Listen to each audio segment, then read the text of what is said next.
Welcome to Witchy Business, hosted by me, Emily. And me, Anna. This is your weekly dose of friendly business chat with a witchy flair. Through these personal and vulnerable conversations, we share our business journey with you, highlighting the links to our overall growth journey in the hopes to make you feel more supported as you share your magic. This episode is sponsored by Plan Her, a timeless and undated planner and journal created to help witches stay organised while in flow. We especially love the pages for new moon manifestations and full moon reflections. For additional support on how to harness the energy of the moon while working on your business, subscribe to our Substack, your link in our show notes. Hi everyone, welcome to a brand new episode of Witchy Business. This week we're going to chat to you about something that we love to chat about, which is books, what we're reading, books we've really loved, and we'll also add a little bit of a chat about podcasts because, we obviously host a podcast, but we also listen to a lot of podcasts and share them with each other. So, yeah, it's more of a light, funny episode, just sharing what we really love, our favorite books, and the ones that we want to read. Yeah, like a book club. Welcome to our book club.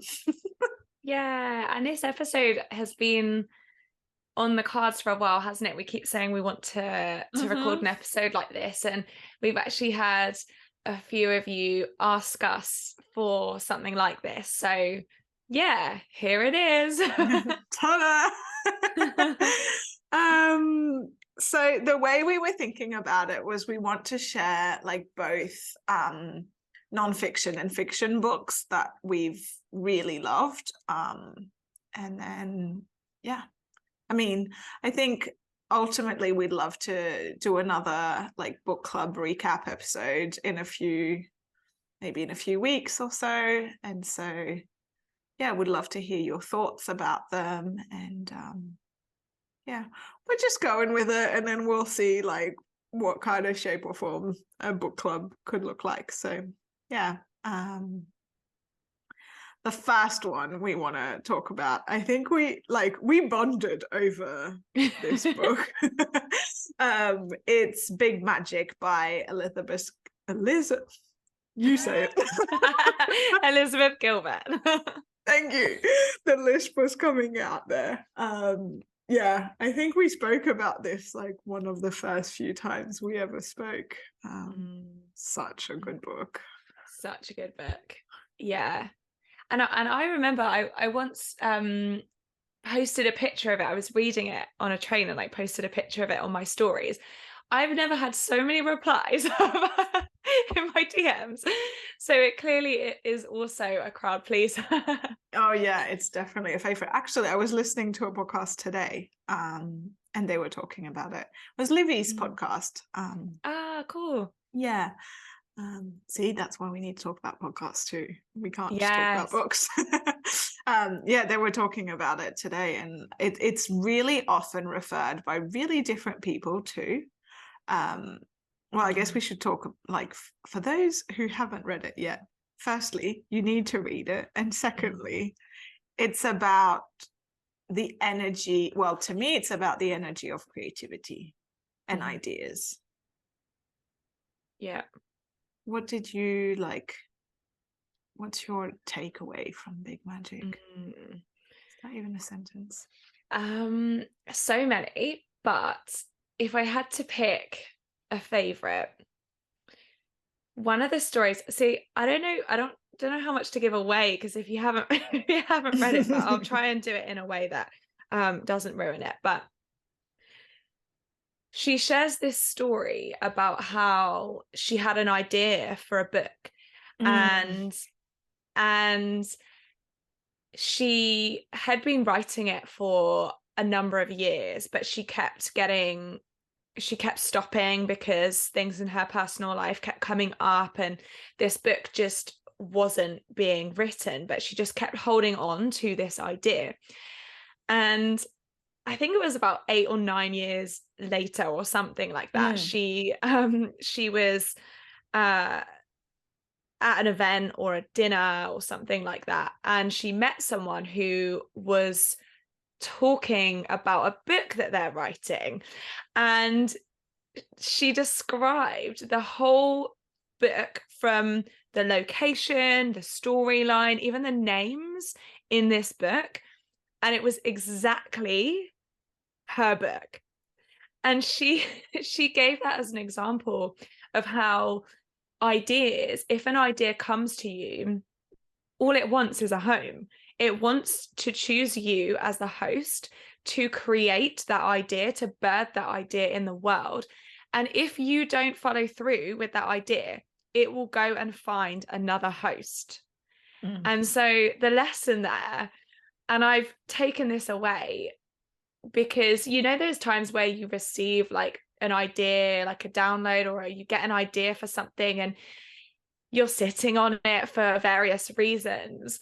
I always come back to that story, because I'm thinking, if I don't follow through with this idea, it will find someone else, and someone else will do that idea, and I want to do it, so I've just got to do it. And that's the takeaway. Yeah, it's that, to me also, it's the biggest takeaway of the book. And I think, you know, it's not just for us, it is the biggest takeaway of the book, that ideas are like these entities. And I mean, I've had this long-standing idea for I think 10 years now, because I was at uni when it first came to me, and I speak to it so often. I'm just like, yes, you're still here. And I write down more ideas, like as it becomes clearer and clearer. And I'm just like, I promise I will bring you to life. Mm-hmm. It's just like right now, I don't have what it takes to be able to bring you to life as you deserve to be. And I just have literally these conversations with it where I'm just like, I think you should exist in a million different ways. So if you really like, go land with someone else, but stay with me and I will bring you to life too. But just, and yeah, that's. Yeah, I was just about to ask that, and then you answered my question. But I guess like with the example that Elizabeth Gilbert gives, that was very specific. Whereas, do you think that if an idea comes and it's not fully formed, it's like she'd obviously been working on this for a while, or I don't know, maybe it came to her like that with the specifics. But when you receive an idea, do you think that, well, I guess you just answered my question, but it can live in many different forms. So it's like, even if you become aware of someone else who has created your idea, you can still do it, but the way you do it will be very different, because obviously your energy is very different and you are very different. We're all so unique. Yeah. So, and I think there's also like the trap of like just saying, oh, I'll get back to you later. Yeah. Be careful how often you say that, because then you're kind of like sending out that message that if ideas come to you, you'll only like be with them later. So if they're like impatient, they're not gonna, you know, if you really like tune into that entity sense that she speaks about, and that I really resonate with. And so I think sometimes you also just have to like start it. And that's how you know what's missing for it, or, you know, just spend some time with it. Like really, maybe it's pen to paper or talking to people about it, or, you know, I've had like, in my case, like this long-standing idea is one day I want to have a physical space for community and healing, and I really want it to be somewhere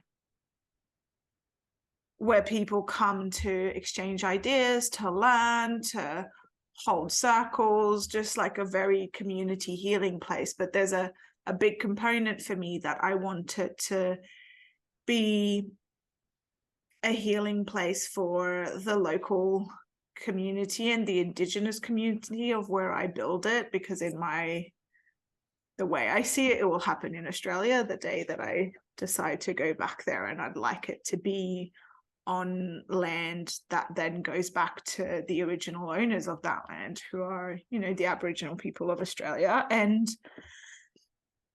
that's a huge dream. That's like massive. I you know, if I gave it absolutely my everything today, then yeah, maybe I could bring it to life, but there's other things that I want to do first. So you know, and I keep getting like little downloads and like drip fed of this would work really well, and this could, you know, become part of it and do it this way.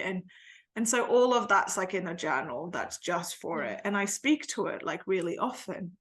But then there's another idea that you know all about, and that I just need to get onto it. Like it's not enough anymore to just jot down some ideas. Like I really need to bring it to life. So that's a good point. How do you know? Because I guess also Witchy Business was something that we had an idea for, but we didn't do it straight away. We allowed it to just brew. We allowed it to come to us when it was ready. So how would you say, do you know if the idea is ready to go, ready to be born, or if it needs a little bit more time? Well, if you look at our designs, like as a money gen, I respond, and as a projector, you wait for the invitation. For a long time, we didn't have a name. We were just like, we want to do something that is linked to spirituality and business, and that was like what was floating in the air. But the moment the idea really came, like we were on it. You know, like I remember messaging you, people like, we're doing something, it's going to be called Witchy Business. I don't know what it is, but we're doing it. And you were like, yeah, okay. We did those circles. Like we started 2 weeks later, and then we just saw that the circles wasn't really the best way for us to show up, and it wasn't what was serving people. And we consciously decided to pause them and to keep, like, I remember we said we'd pause them, but we'd make the effort to really catch up every week and to like have a space for whatever the idea was to simmer. So we did create like a container for it to land into. Yeah. And then it was like really clear, and it was again like I called you and I was like, which even is a podcast, and you were like, yeah, workshop retreats, and we were like, go. Yeah. And we figured out the dates, and like a month later we launched a podcast, and that was it. So like we had like an inkling of something for a few years, but once the idea came, I don't think we've ever done anything that quickly. Yeah. Yeah, that's a really good way to look at it. It's like looking at your design, your human design, and like yeah. So is that it with Big Magic? For now. It's a big actually with Big Magic, because we wanted to speak to this, I read it on my Kindle, and then I decided to buy the physical copy of the book because I have this attachment to the tangible books. To me, it's what makes home feel like home. Like a house isn't a home until my library basically is there, which is not the most like useful thing considering how often I move across countries. Yeah. But it is, But then I love reading on my Kindle. It's so practical. Like, because I lay in bed and I just like nuzzle it in between pillows and I can read hand-free, and it's just so comfy and cozy. I love it. So, but are there certain books that you feel you read on your Kindle and then you're like, no, I need that in the physical form? Yeah, it's not like every single book you're like, okay, now I need this. Yeah, definitely. Yeah, you read on your iPad, don't you? Yeah, so I have this amazing app. I think it's specific to the UK, but I'm sure there are other versions like worldwide. But it's called, and this is not even affiliated, we're not affiliated or anything. But it's called BorrowBox, and it links to your local library. So if you have a library card, you can just register with your local library, connect it to BorrowBox, and then you can download books to read, and then you just return it. So I think you have them for like 21 days or something, and then it just returns, or you can renew it if you're not done reading. And I just love it, because there are some times, particularly with fiction books, or all books really, sometimes, you know, when you're just like, I really want a good book to read, if you just read like a really good book and you want another good book, and then you start one and then it's not as good as you thought it was going to be, with the library app you can just return it. And I've done that so many times, and it's so amazing. But I also am really with you in the physical books. There is something so special about that, and I have done that before, where I'll read it on my library app and then I'll want to have the physical book and read it again in the future, or lend it to someone, you know, when you're like, oh, I just really want this person to read it. So yeah. Yeah, that's what I like with the Kindle, is like I can download like is it the extract?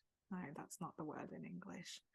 You download like the first, like, I think it's a 10% of the book that you get, so you get quite a good chunk of the book, and you can start an extract. So yeah, you start the book and then you download it, like then you pay for it, you know, and you buy it. That's so good. Yeah, so I really love that. And it just, and also like the light, I put my light really low on my Kindle, because of my sensitivity with light. But I shared with you, I've got this like little reader light that I clip onto my physical books, and you can put it on a yellow light and really like dim it down, which I love, and I turn off everything else, so I just have the light on my book. And it's such a good idea. It makes it so much cozier, because to me, like, it's not just, we were speaking about this just before we were recording, like, it's not just the story of the book or how it's written. There's something about the way reading makes me feel. To me, that's the magic of books. There's just something in them. Like, Big Magic has this energy that makes you excited and like, you know, optimistic, and there's just this upward kind of happy, fun energy, and just these books that stay with you. I love it. I love that. Okay, on to the next book. On to the next one. Speaking of good books to read on a Kindle, because they're so huge, is the Seven Sisters series. How would you describe the energy of the series?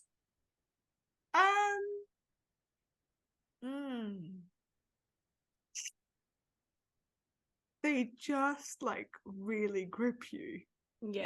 You're in it, and they all have like a, so again, if you haven't read it, they're just so good. So there's 7 books out so far, and the 8th one comes out in May, and I've already pre-ordered it, and I literally cannot wait to read the 8th book.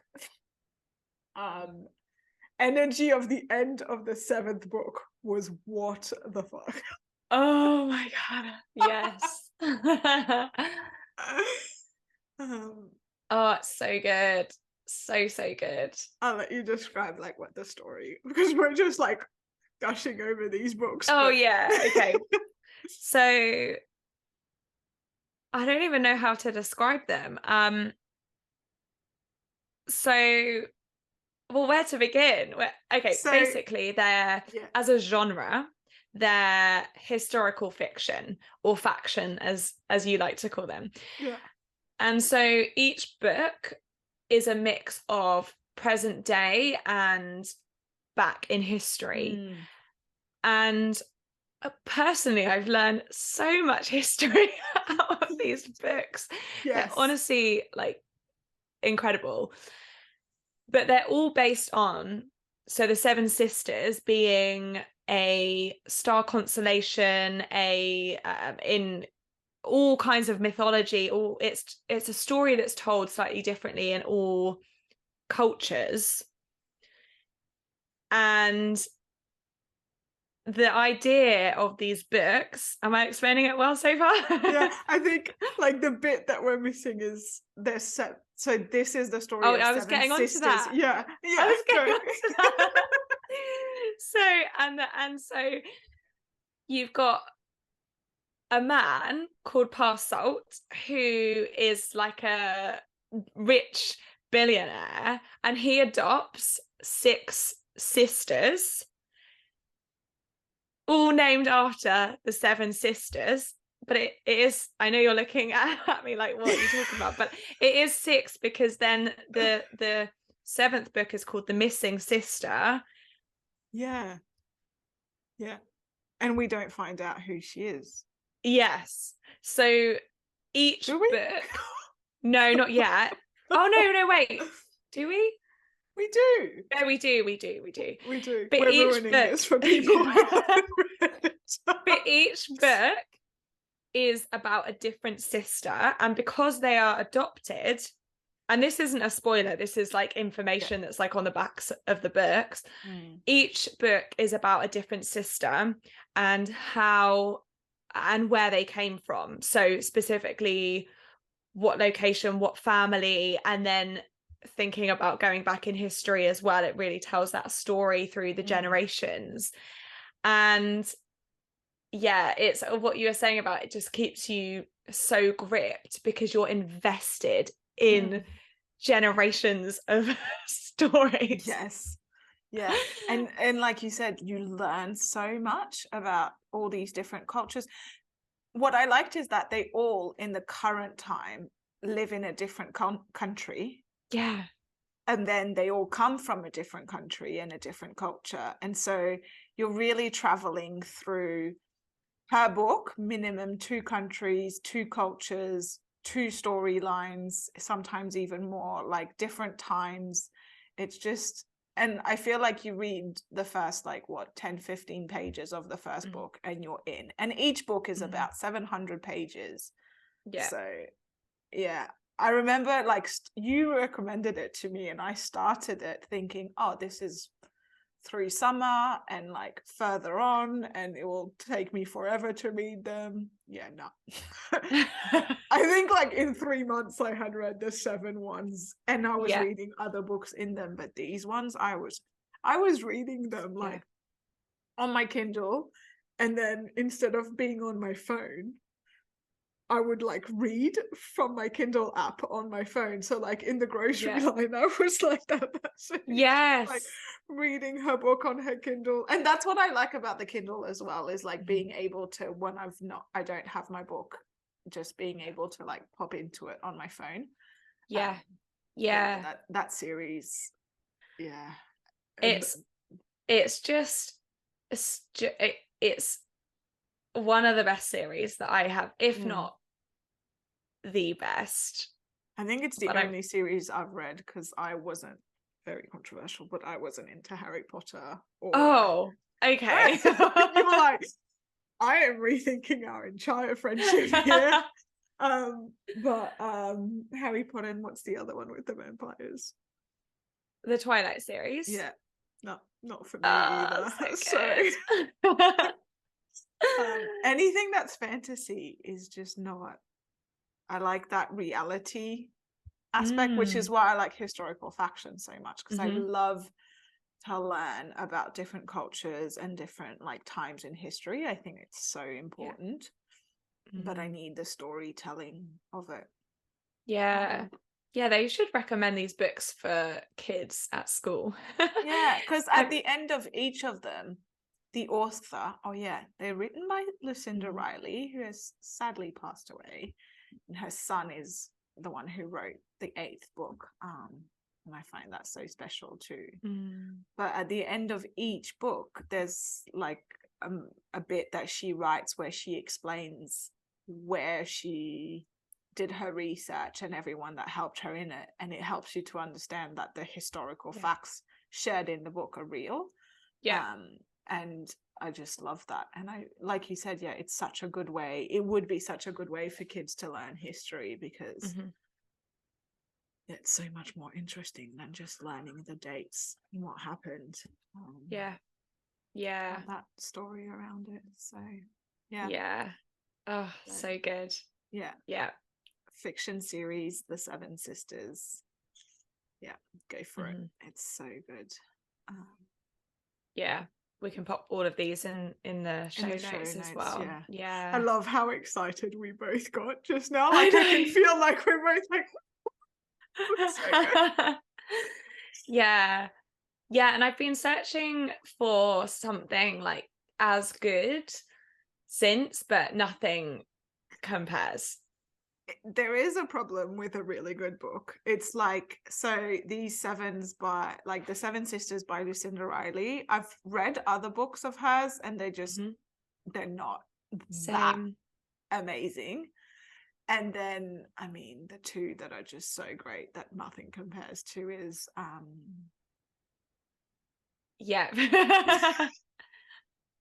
nodding my head. What's Sassy and Song of Achilles by Magdelene Miller. Those two as well, like, you know, nothing compares to them.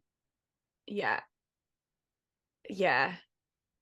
So if you have any recommendations, if anyone listening has recommendations on something that will compare, then please let us know. Historical factions, send them our way. Otherwise, to be continued when the next book comes out.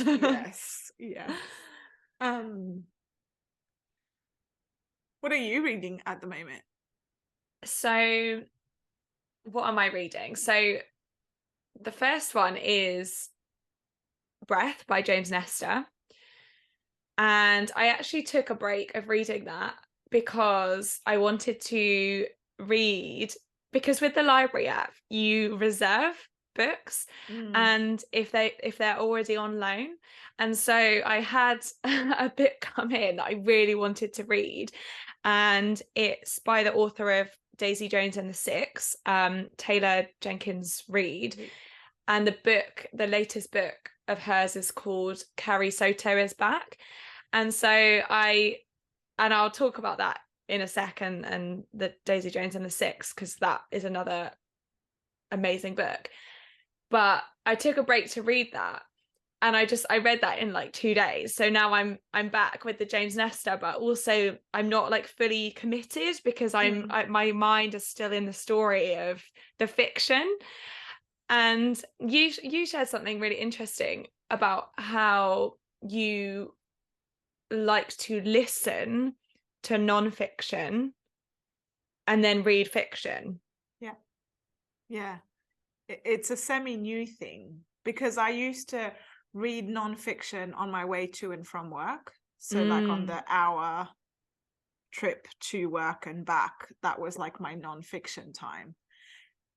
But before going to bed, I don't want to like cram my brain with learning stuff, and I kind of struggle to go to bed, like I resist it like a child, and having a good book that I want to go read is actually what makes me go to bed. I'm literally 5 years old, and so that's not going to happen reading a non-fiction book, you know, like there's just not that appeal. So and during the day I find it hard to like sit down sometimes and read a non-fiction. So now I listen to them, and either like listen to them while I'm cleaning or cooking or going for walks. I just that's I think I want to start doing that as well, because I find I retain the information a lot more if I'm listening to it. With a fiction you don't really need that as much, and also it's much faster. I guess it allows for more not skim reading, but you can read it quicker, can't you? Whereas if I was to kind of skim read a book like this, I would get really lost, because it can be quite technical in terms of like the science of breathing. And so I might try and get a hold of an audio book to finish it.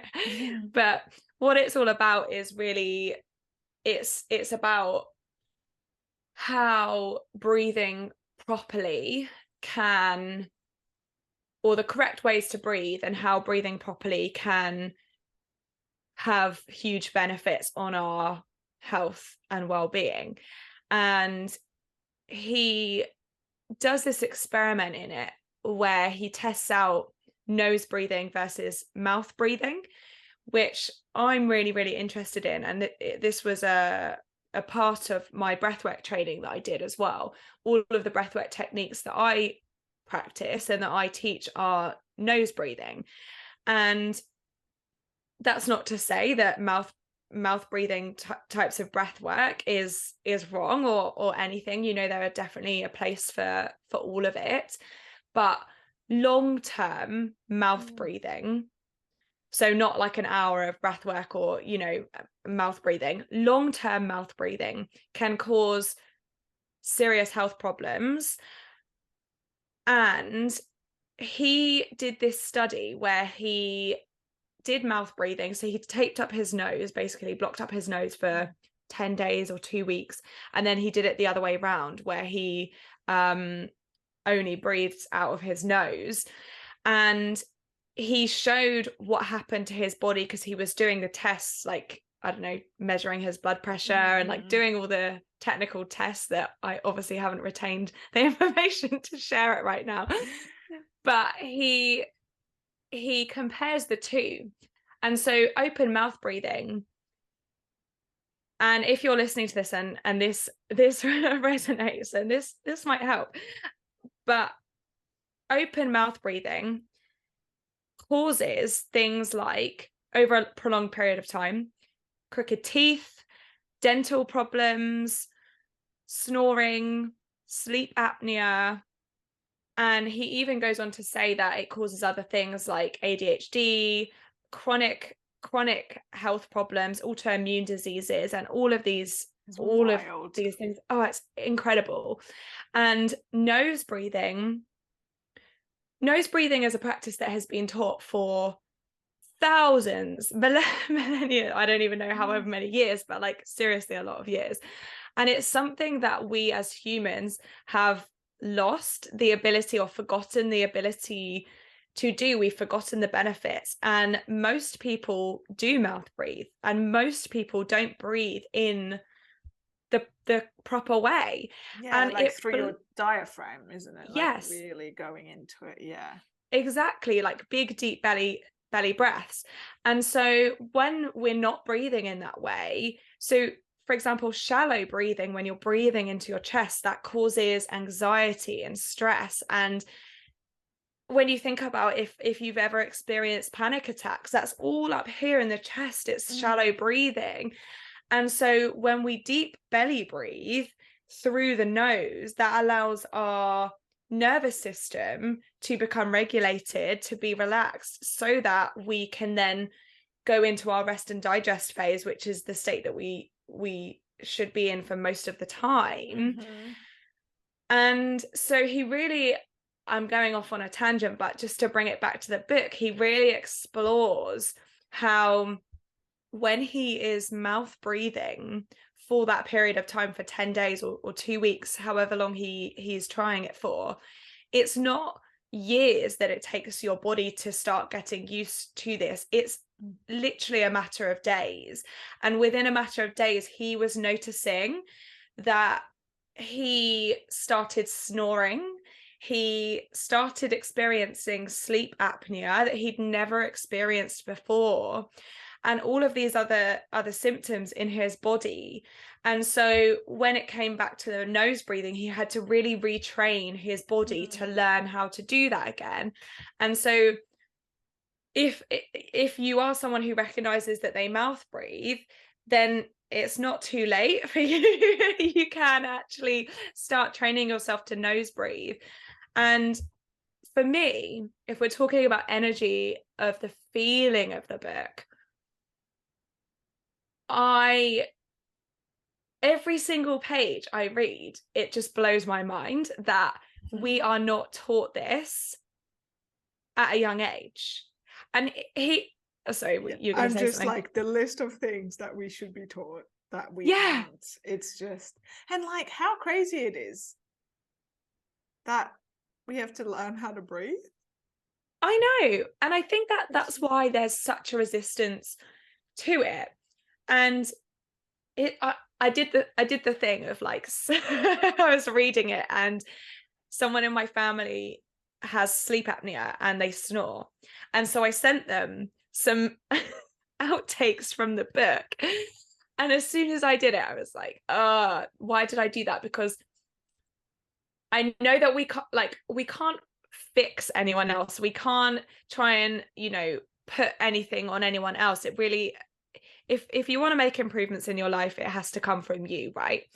And so I was kind of regretting sending it, but then I thought, well, no, because this is really interesting to me. I'm just going to send it to them and leave them with it. I'm not going to push it, and let's just see what happens. But it honestly is mind-blowing. There's so much to it. Like I can't even do it justice by talking about it. And I also don't want to spoil it all if you want to read it. But it really it just is mind-blowing how much we are not taught. And he even talks about this women's community. I can't remember where it is, but they teach each other and their kids as babies. They just gently close their lips whenever they're open mouth breathing, just to train them to nose breathe, because they know how important it is for our health. And it's like, okay, I could just talk about this forever, so I think I'm just gonna but that's what mouth taping is, isn't it? Like those people who tape their mouth to sleep, like it's just to train yourself to breathe through your nose. Exactly that. So yes, if anyone's read that, and if anyone wants to read it, please do, and then let us know your outtakes. It sounds, I mean, every time you talk to me about it, it sounds fascinating. So to add to the long list. What are you reading? Let's do our non-fiction, and then we'll do the fiction. So non-fiction, I'm listening to Enchanted by Sharon Blackie. I'm looking up because I have one of her books on my bookshelf and I know it's by the same author. She's the woman who wrote If Women Rose Rooted, which I haven't read, but that one I kind of knew that I wanted it as a physical book. Some non-fictions I go straight to having them as physical books because they're like those books that you just refer to and like get a bit and then come back. And so I like to have and like highlight them. There's one book that I have, I think there's more highlighted than non-highlighted, which is wow. Mary Magdelene Revealed, which will surprise no one who knows me because it became my identity as I read it. But at the moment I'm listening to Enchanted by Sharon Blackie, and I'm listening to it as I go on walks, and it's just, we talk about how it makes you feel. It reminds you how to bring that back, that sense of enchantment into your life. And I just find that really soothing and nourishing, and it's just really beautiful. So, and there's just like, I love these nonfiction books where they're written a bit like a biography of a certain period of time of the author, and they talk about like what they're going through as they're relearning or learning something, and that's what they're sharing in the book. Because as she talks about like her experience remembering how to live an enchanted life, you really like get a sense of the feeling as she was moving through it, and she talks about like where she was, and it's just, but the big part of it is reminding you to go back to nature and to go back to slowness, and that the beautiful thing about living an enchanted life is that it's not about adding things, it's just about doing life with more intention. And so it's very like anti-consumerism, and yeah, she just like speaks about it from her point of view, which she's a woman, and there's a lot around like how, I guess, like if you're spending all, like there's a bit where she talks about if you're spending all your time in nature and that's what you're doing, you're not consuming, and so you're not participating in capitalism, which is patriarchal. And so there's part of like that coming back to nature that is deeply like feminine and matriarchal in a sense, and how healing it can be, especially for women, but for everyone, because everybody lives in this system, which is patriarchal for now. So yeah, there's definitely a theme around not so much feminism, but the power of like me, and not so much matriarchy either. It's just like something about feminine power, which I mean, so far other than Breath, we've only spoken about women authors, so there is something in there as well. Yeah, it's that's just that true. you can, there's a different energy to the book when it's written by men or women. There's something different in there. So that's that sounds really good. Enchanted. It's quite a long book to listen to as well, so it's taking me a few weekends. I haven't finished yet. Does it tell you, because it's an audio, does it tell you how many hours? Let me check. I love it when it does that with an audio book. I don't know why. I'm like, wow, 8 hours. Yeah. On Kindle it tells you like the average reading time based on your reading speed. Oh, that's really cool. I never look at it because otherwise there's part of my brain that's like, oh, can I beat myself? So I've got 5 hours left, but the whole book is, I don't know why this suddenly becomes really important for me to know. Oh no, don't play it. Oh my God. Okay, I feel like a boomer because I can't.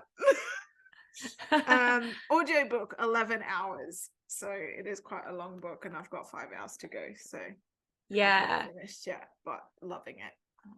And it makes me, like, I was listening to it when I was cleaning and it just doesn't land, so I'm like, nope, this is the book for nature walks. So it makes me go and like do longer nature walks. Like, it's like I want to keep walking because I want to keep listening to it. So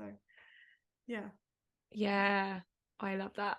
And it just makes you feel enchanted. It's really lovely, really lovely. And so tell me the fiction that you're reading. So or that you've just read and is still with you. That I've just read. So that is Carrie Soto is back. And what I love about these books is they're all connected. So I really like her as a writer, and I've actually read all of her books, and I think they're all really good. Taylor Jenkins Reid.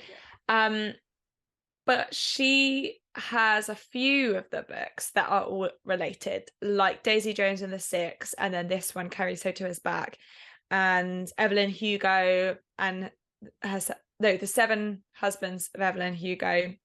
You've read that, haven't you? Yes. Yeah. And in each of those books, she references other characters from those books. So the latest book that I've read, Carrie Soto, is referenced in Malibu Rising, who it's just all, I'm just going to geek out on this for a second. And they're in Carrie Soto, she references characters from all of them. She even says Daisy Jones and the Six is playing, like, as she walks past this band, and it's really cool. I think it's really clever writing, and I always think about the creative process for that. And I guess it's similar to any kind of series, right? Like the Seven Sisters or like Harry Potter. You sort of need to know, or at least have like a rough structure of what the ending is going to be like, or what the characters are like throughout the book, so you can weave them in and you can create stories around them. I just think it's really, really creative, because in the Carrie Soto is Back book, she talks at the end about how she wrote the book and how she came up with the character. And she says that she had the idea for this character ever since she wrote that book, Malibu Rising. And I just love that. I just think it's like a really, really cool creative process. But anyway, yeah, they're all really, really good books if you just want something where you can just like easily read and kind of just switch off and just be like consumed by a book for a few days or a few weeks or whatever. But Carrie Soto is a tennis player, and it's just really about like her journey. And what I loved about all of these books, actually, because I think there's a theme with all of them, they're all really successful, they're all really ambitious, they're all really driven, and it gives me so much empowerment and motivation when I read them, because what this book is, the Carrie Soto book, I'm jumping all over the place, but stay with me. In Carrie Soto, it's really about like her process to becoming a really successful tennis player. And I just love that journey of, I know it's fictional, but you imagine that it's real, right? And it will be based on how tennis players play and train, and just the dedication and the motivation to be where she is so incredible and so impressive. And get this, I finished reading it the next day. Because I was saying to myself throughout the book, there's a moment where she's playing at Wimbledon, and I was like, oh, it'd be really cool to go and watch a Wimbledon match.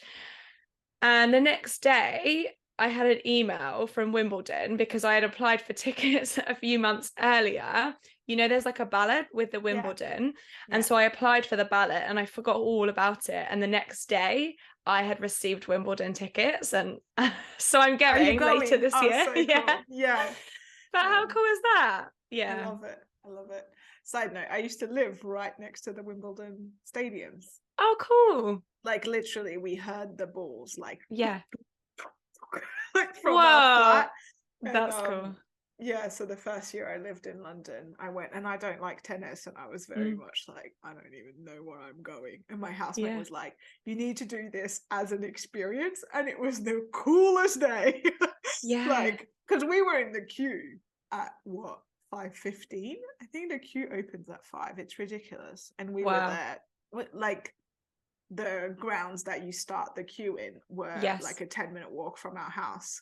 So we just went down there and just had naps in the queue, and it's just like the most British thing ever to have an orderly queue where everybody gets along. Like, it's just such a foreign concept if you're not British. But it was just like the nicest day. We had so much fun. So yeah, I hope you had a great time. Yeah, I'm sure I will. I also don't really care for tennis until I read this book, and that's what I love about books as well, books that really immerse you. And I think the Seven Sisters series is like this as well. Every time I was reading those books, I would think to myself, I want to live where they're living, or you know, when you get so inspired. And now I feel like I love tennis because I understand it, because I read one book. You read And one so- fiction about Yeah. Carrie Soto and suddenly you're like the biggest tennis fan. Yeah. Yeah. Yeah, it's true. They just take you to another world. It's just Mhm. magical. And Yeah. yeah. What's another book that you're reading? A fictional? Well, I'm reading Daisy Jones and the Six because I was Oh yeah. like, I just couldn't gave all the take it storyline. anymore. I'm just like, I need to know what this book is about. But it's really funny because I started it last year Mm. and I was just like not into it at all. Whereas this Mm. time I picked it up and I'm like, oh yeah, cool. But I think it's just the way she writes. Like, I remember starting The Seven Husbands of Evelyn Hugo, and I told you about it, and I was like, this is boring. Like, and you were like, no, stick with it. You will see. And I just like judged it too quickly as being too light or like, whereas very quickly you see that there's a lot of depth to the story and it's just really well written. So yeah. Yeah. Now I'm just like, okay, I want to I read wonder also if, because I have a friend at the moment who is reading The Seven Sisters and she has just started book 2, and she said it took her ages to get into it because she is so invested in the first book. And you know, when you're so in love with a story and the characters, and then you're really sad that the book's ended and then you don't want to read another book. And I was saying to her, just stick with it, just keep going, because you will then fall in love with those characters. And I wonder, because you have been reading some really good books recently, I don't know if that has anything to do with it. Yeah, probably. And it was just maybe like not the right time. Like now I've really given myself permission to start a book, and if it doesn't land, then I stop. Like I was reading something else before, The Feast of Roses, and it's really beautifully written. It's set in India, and I tend to love books that are set in India that just and it just like, I was 200 pages in and I just decided to stop reading it because it was just not moving me. And so I stopped, and now I'm reading Daisy Jones and the Six. So yeah. Yeah. But it's true, I have read that thing of dropping books and like reading the extract, if it's not right, I just move on, has allowed me to read a whole lot of great books. Yeah. And also like I read every day, so I think like as you do, so it just helps to read. Like I remember when my goal used to be like read 12 books a year, and now I'm like, oh yeah. You know, reading so much more than that. But it's become like a priority. Like I don't watch TV or shows or anything because I want to spend more time reading as well. Like it just I notice like the effect it has on my nervous system as well. And just it's just a choice of like, some people are like, oh, how do you have time to read so much? And I have no idea what's on TV at the moment, and I haven't watched a show in a while. So it's and I feel like, and I love this, but I feel like during lockdown there was like a resurgence for books. I don't know, I feel like suddenly you go to the beach and I see a lot more people reading, and people talk about reading more. Like I feel like there was this big resurgence of love of fictions and stories. Like it's no longer like this almost status symbol of you need to read like deep books or whatever. It's just like I just feel like people are just reading more, and I love that. Like all kinds, like not just all kinds. I remember thinking that last year, like I was on the beach and everyone around had a book or a Kindle in hand.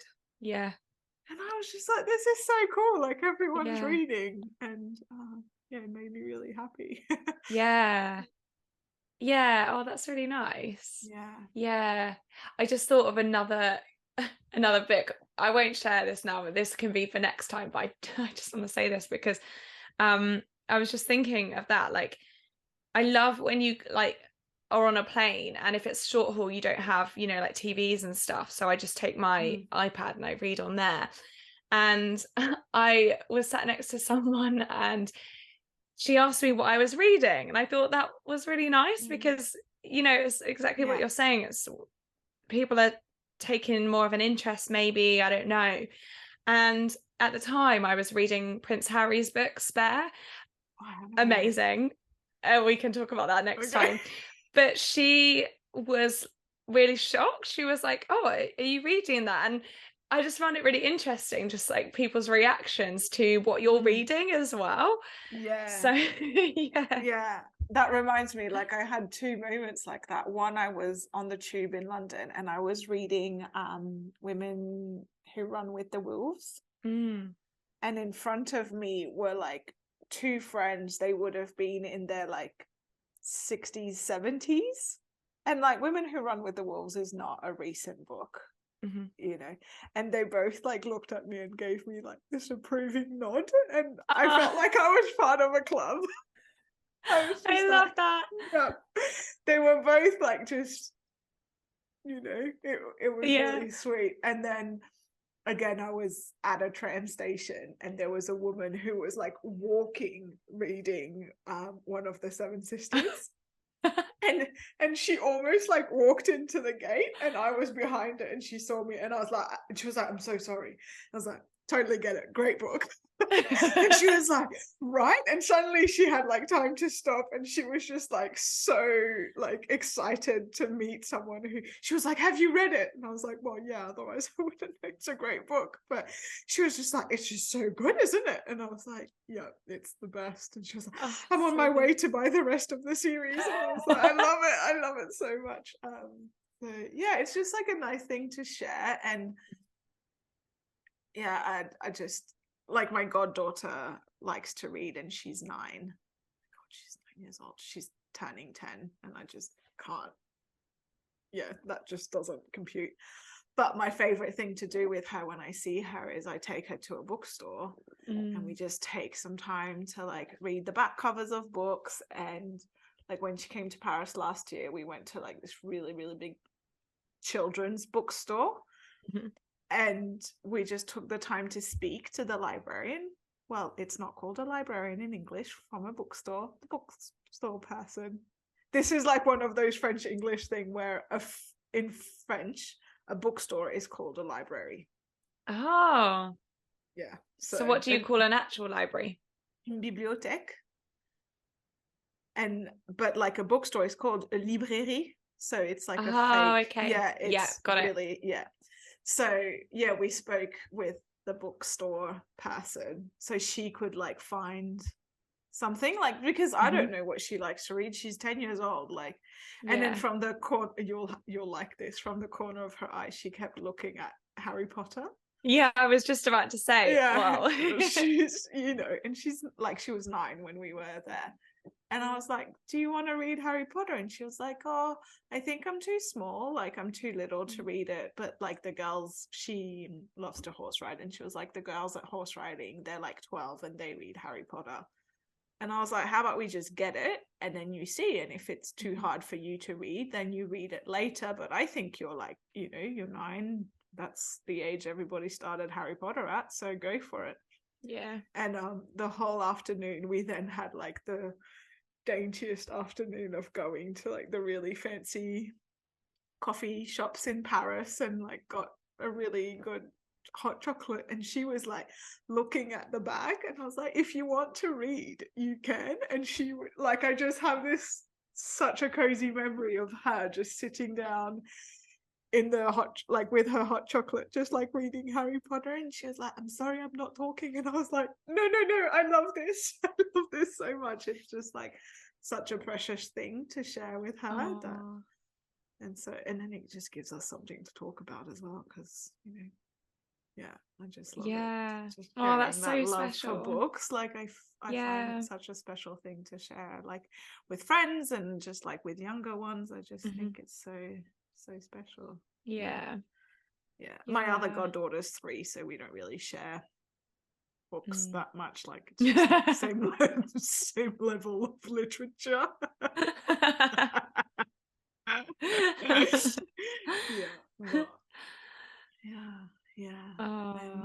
What about podcasts? Let's do a few pods. Yeah. I think I have to start with the Imperfects. Oh yes. I'm obsessed with the Imperfects. I have listened to every single one of their episodes, and yeah, I just love it. They make me laugh so much.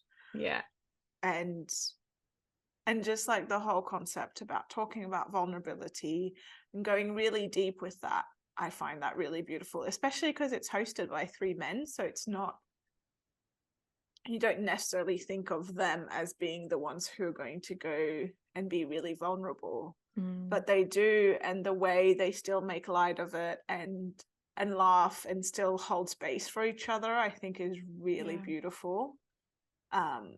And they're Australian, and one of them is quite a famous Australian comedian. So I think for me, it's just got that like nostalgic, comforting thing to it as well, like hearing their accents and just hearing his voice. Like I grew up hearing him on TV. So yeah, the Imperfects for me is the one. But like disclaimer, you can't listen to their episodes in public because you will laugh out loud. Yeah. They have a really, really good interview style. Yeah. I was just remembering last week. Yeah. Yeah. So I haven't actually listened to that episode yet, but Anna told me just listen to the first 10 minutes and then come back to me. And I did, and I just like couldn't speak. I was just laughing so much. Oh, it's so good. If you want to listen to it, it's the first episode of their season 5. It's the episode with Chrissy Swan. So go and listen to the Imperfects. Yeah, so good. Yeah. And then another podcast that is probably just a crowd pleaser, but I just love it. Manifestation Babe. Always. Yes. Her episodes are just always so good. She always has so much value to give, and yeah, she speaks in a really relatable way, even though if someone isn't familiar with her and they look at her lifestyle, they might think she is like a million miles away from, you know, potentially where you are now, or not. But you know, I know that she gets that feedback a lot. Like people say to her, but you're so unrelatable to where I am, so how can I follow what you teach? And she often says, but like manifestation is for everyone. And like, how does she get to where she is now? Like she hasn't always been like that. And so I love what she shares, and I love the way she shares it. And yeah, I know that we both love her episodes. yeah, you got me onto that one, and I love her. And yeah, I feel like she doesn't actually talk that much about, because she's a multimillionaire. Yeah. And that could be like the unrelatable part, but she doesn't talk that much about it. And it's true, I do get a lot from her episodes. Sometimes just like she's a bit intense for me, but I know like when to listen to her episodes. And so yeah, you mean like her energy, right? She's like always full of energy. Because I thought she was a manifesting generator, but she is a generator. So yeah, I guess maybe she has more lots and lots of energy. But yeah, she doesn't really talk about her lifestyle on her podcast. She does on Instagram, but that's I guess because it lends itself more towards imagery. But yeah, she always says she does it in an inspiring way, because what you see someone else having, you can have too. And like that's her whole message really. So yeah, that's a good one. What else? Another good one is, I listen to so many, and then Yoga Girl podcast, which is now called From the Heart with Rachel Brathen. It comes out every Friday, and to me it's like my go-to Friday listen. She literally just sits down and talks about what's going on in her life, like as the title insinuates, like from the heart. And there is just so much, I get so much from it, just knowing what someone else is going through and the way she speaks about it all. I really enjoy her podcast. Like, I had tried a few times to listen to her, but it used to be all about like interviews and stuff, and it was quite structured, whereas now it's just, you can tell she just sits down in the moment and just shares like from the heart, and I really love that vulnerability and authenticity that you get from her. I really, really love that. Yeah, I've not listened to her podcast. Yeah. And then what else? One more. One more. Is that it? Well, because I feel like there's so many. Okay, yeah, 3 like top ones. 3 more top ones. 3 more. Like, okay. I'll just say like the names Go of on. the 3 that I like. La Luna Eres Tú by Inez, who we had on the pod a few weeks ago. I mean, I love it because it's like a self-help book that you go through her podcast and you just go, oh, I want to learn about this, and you find like a topic and she speaks to it really beautifully, and also really soothing. Like, sometimes you just need that. I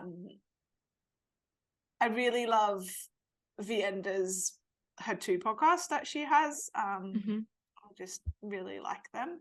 One's Redefine, and one's, actually, this is not advice, that's like her recent one. I'm cheating because like this is 2 by the same.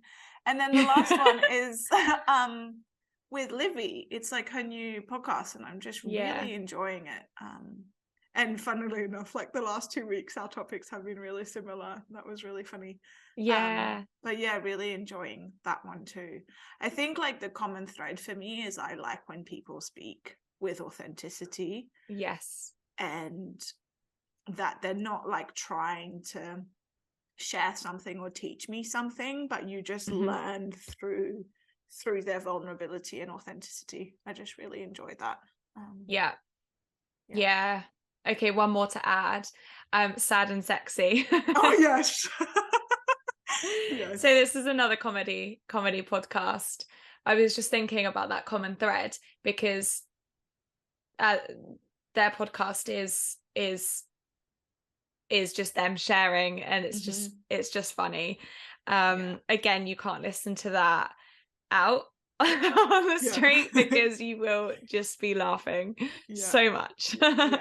And it's so important, like, just to have that mix, I find, like, for me, of like really funny, really deep. Yeah. Well, I feel like we've given you enough books and podcasts to listen to for a few months. So but we would love to hear if you've read any of the books that we've shared, listen to any of the podcasts that we've talked about, what you've taken from them, and recommendations. Like, just go for it. I'll actually on Spotify you can now leave comments per episode, so I'll just change the question, and would love any recommendations of something we need to read or listen to, and let us know, like, if it's a book to read or a book to listen to, because that's just that's a good idea. And also what you'd like to hear from another episode like this. Cool. Thanks so much for listening. Bye. Thank you for tuning in to your weekly dose of witchy business. If you love us as much as we love us, please leave a 5-star review to help us spread the magic. Thank you again to our sponsor, Plan Her. Please support them the way they support us. And don't forget to follow the link in the show notes to sign up to our Substack. You can also watch us on YouTube. It's @Witchy Business. And you can also follow us on Instagram @WeAreWitchyBusiness. Emily is @_Emily Tyson, and I am @Anna.Jordan with an E.